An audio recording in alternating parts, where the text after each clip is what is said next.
what do you tell that person that may be watching this that is probably going through something and just want to get out of that space that they in, that negative space that they in, so they can adapt that winning mentality? Right. I mean, importantly, I would say seek help. I would say, do your due diligence and reach out. If I can't do it myself, I can lead you in the right direction. I'm at climbupclimbout.org.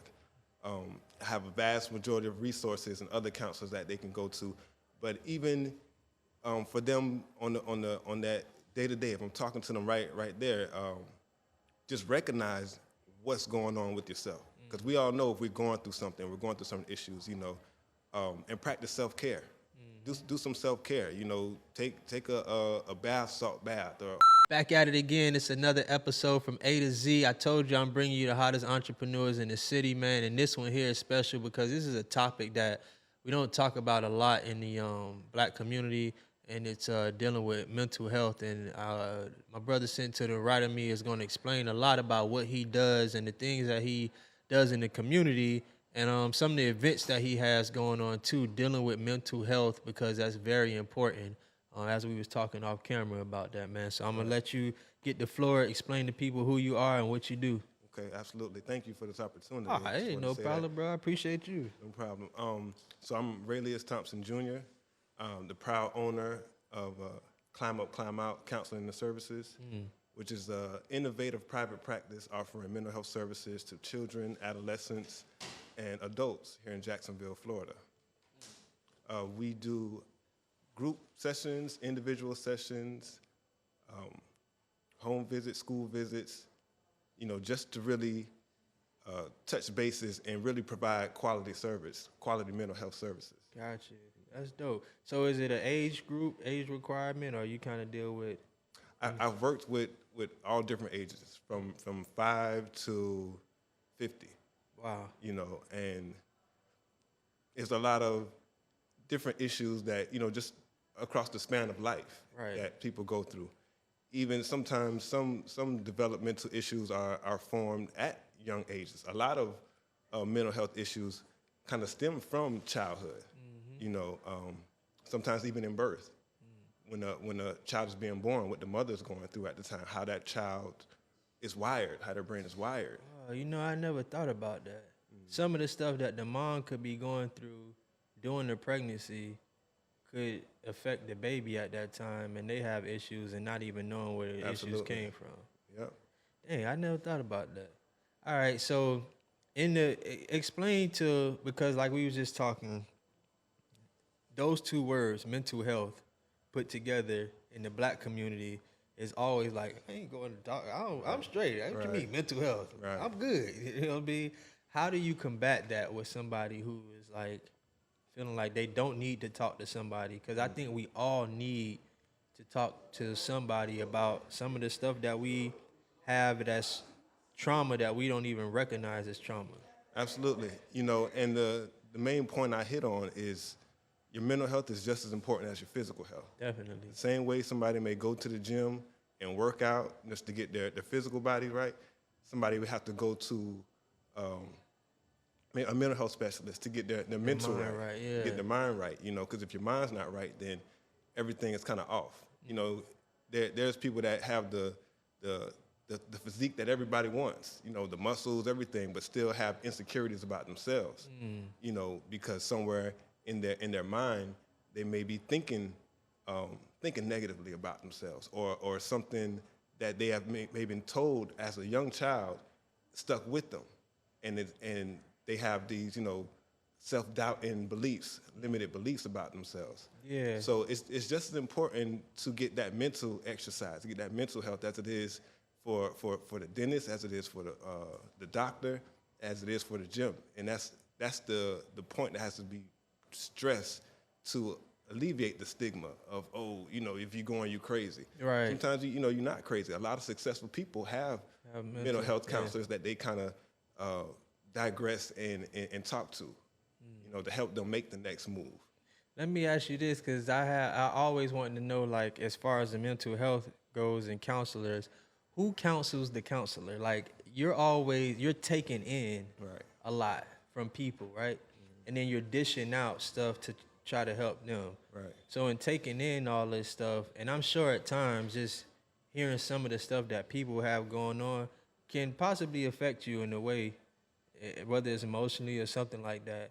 Hey, if you like what you're seeing, you like what you're hearing, please subscribe to the YouTube channel. Click the notification button so you can get all the alerts when we drop the videos. Each and every week, we'll have a new guest on here talking about entrepreneurship, business, and everything in between. So make sure you stay tuned from A to Z. We're going to let you get back to it. Subscribe, like, share. Who counsels the counselor? You know, we have counselors that counsel. Right. You know, I'm fortunate to be a part of a large group of counselors, a close-knit group of counselors that have the experience, you know, and you can go to them and just kind of like, all right, you know, this is what's going on. You know, even in the process of becoming a counselor, you have to obtain somebody that's supervising you, that's looking over you, so you can kind of sit back and discuss cases with them, discuss how it may have made you feel. You know, there's this thing they call transference.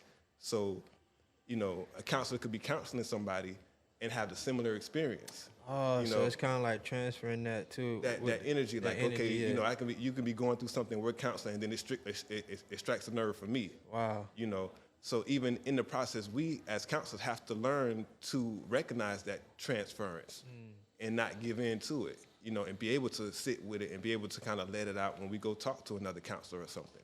Dang, that makes sense. Yeah, because without it, then you have a biased approach. Right. You know, if I'm feeling the same way you feeling, then I may give you advice that just may be one-sided, you know, instead of thinking about, okay, the whole big picture, you know, and thinking about what's best for that person in their situation. Definitely, definitely. So how long have you been doing this?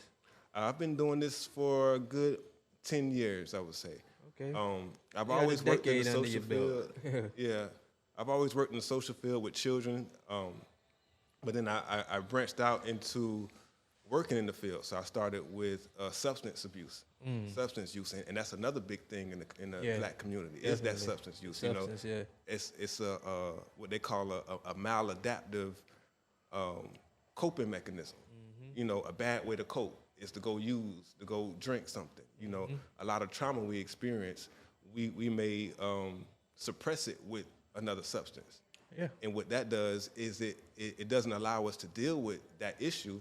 It just suppresses it. It's for the time being. For the time being. Yeah. And then over and over and over a period of time, if they're suppressing this, they're not dealing with it. Right. You know, so then it can eventually show itself in other forms, other behaviors, other illnesses, other sicknesses. Or lead to death. Yeah, or lead to death. You know, I was speaking with a colleague of mine, and there's certain autoimmune disorders that people may have just by holding on to certain emotions, holding on to certain things where they're not able to use, you know, certain parts of their body or whatever, because it sat in so much. You know, there's a direct link with depression and thyroid disorders. Yeah. You know, so your mental health has a direct effect on your physical body. You know, there's that old saying, as a man thinketh, so that is he. Yep. You know, so if you're not thinking right, then somewhere in your body, you know, it's going to resonate. In your shoulders, it's gonna resonate. You're seeing people slumped over and stuff. Right, absolutely. And it's important to recognize, you know, your thinking, because your thinking affects how you feel. How you feel affects how you act. You know, you can think about something sad, and then immediately you may start crying or something like that, and you may isolate yourself or something like that. You know, so it's important to, you know, be mindful of your thinking. I always say, think about what you're thinking about. You know. And sometimes I like that. Think about what you're thinking about. Right. That's dope. And thinking about, like, where is this coming from? Is this thought coming from a place of depression? Is it coming from a place of anxiety? You know, where is this thought coming from? And where's the accuracy or the legitimacy of this thought? You gotta think about what you're thinking about. Right. Like, why does this bother you? Think about it. Why is this bothering me? Absolutely. That's deep. Yeah, absolutely. So I heard you say about, like, you know, people can have this type of thoughts from if they feeling sad or something, and they immediately start feeling sad. Do you talk to your clients about, like, the type of music that they listen to too? Because that can also trigger somebody, because, you know, music is a vibration. Right. Play something sad, you start feeling sad. You play something happy, you start feeling happy, upbeat or whatever. Right. Do you talk to them about that? Like, is that something that comes up in conversation? It's always something that comes up, especially when it comes to coping. You know, when you do feel sad, you know, what are you doing what coping mechanism that you use? Mm-hmm. Sometimes people go to music, you know, they listen to music that make them feel better. Mm-hmm. And like you said, music has that type of ability to help you, you know. I know for myself, it's certain go-to songs that I may play if I'm going through something or times that I've been through something that it helped me through. Mm-hmm. I may play that song again. Yeah. So yeah, definitely. And then like the negative songs also, you know, definitely just have to be mindful of those things and really not saying, you know, okay, don't listen to it, but understand the difference. Mm-hmm. You know, understand these are just the lyrics and things like that. But don't let it control you. Don't let it control you. Right. All right, so I got 2 questions before we wrap up. Okay. One, what have you learned from this 2-day event? Were you here yesterday? I was here yesterday. All right, so what have you learned? What have you taken from this so far? Man, I've taken so much, but one thing that stuck out when the guy, he was talking about the lobster. Oh, and he was talking about. You was here when he put me in the joke. Yeah, when he had you in a move, yeah. You know. So he was talking about the winning mentality. The more you win, the more it releases those positive endorphins and things like that. And it's stuff that I kind of already understood, but he made it a little plainer, mm-hmm. and to really see it and like, okay, that's real. And even applying it to children sometimes. Sometimes you gotta, you know, speak life into these children. Speak winning into these children so they can grow up with that winning mentality. Right. To be like, okay, I can do this. You know, I'm good. I can do this. And then they grow up and be, you know, successful adults with that biological makeup of winning. So yeah, that was definitely a good takeaway. Dope, man. Yeah, he was that. Chris is a good dude, man. Yeah, he's cool. Yeah, he's a good guy, man. All right, so what would you tell someone? So you're dealing with mental health. What do you tell that person who is dealing with some type of trauma but just hasn't stepped out to get any type of help? Because I'm sure that's what most of the problem is with a lot of people is they just don't go to see any help, and they try to deal with it on their own. What do you tell that person that may be watching this that is probably going through something and just want to get out of that space that they in, that negative space that they in, so they can adapt that winning mentality? Right. I mean, importantly, I would say seek help. You know, I would say, you know, do your due diligence and reach out. If I can't do it myself, I can lead you in the right direction. You know, I'm at climbupclimbout.org. I have a vast majority of resources and other counselors that they can go to. But even for them on that day-to-day, if I'm talking to them right there, just recognize what's going on with yourself. Because we all know if we're going through something, we're going through some issues, you know, and practice self-care. Do some self-care, you know, take a salt bath or do something to relax yourself. And I always recommend like a routine of self-care, a routine of doing things that relax yourself, you know, and what that does is it helps you know how to relax yourself, know how to calm down. So when you are faced with certain dilemmas or certain intrusive thoughts, you know how to go back to, you know, how they say your happy spot or your calm space, because you have a routine of going to this calm space, even when you're not going through an emotional dilemma. But you know how to go to that calm space. You know how to go to that calm space. So keep that in a routine.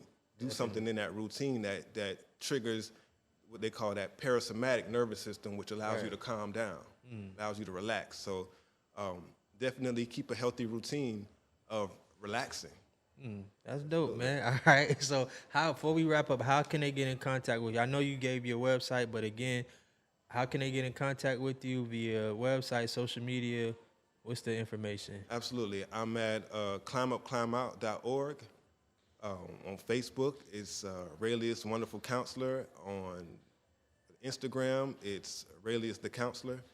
And like I say, those are the 3 platforms you can reach out to me.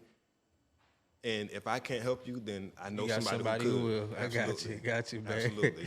Hey, man, it's been another one. My brother here is helping you. If you got mental health issues, it's okay to talk to someone. Doesn't mean that you're crazy or something like that. Everybody needs somebody to talk to. And like he said, you got to find that space sometime, that place to relax and not put so much pressure on yourself. And overwhelm yourself with stuff, man. So it's been a pleasure talking with you, Absolutely. brother. Likewise. Real talk, man. And I hope that some of y'all can take something away from this. And we're gonna have your social media handles on the screen and stuff like that too. So if you want to get in contact with him, make sure you hit him up. Make sure you subscribe to the channel. Please hit that notification button, hit the like button, leave some comments, share the videos, any interaction, any engagement. We really appreciate it. This has been another episode from A to Z. We up out of here.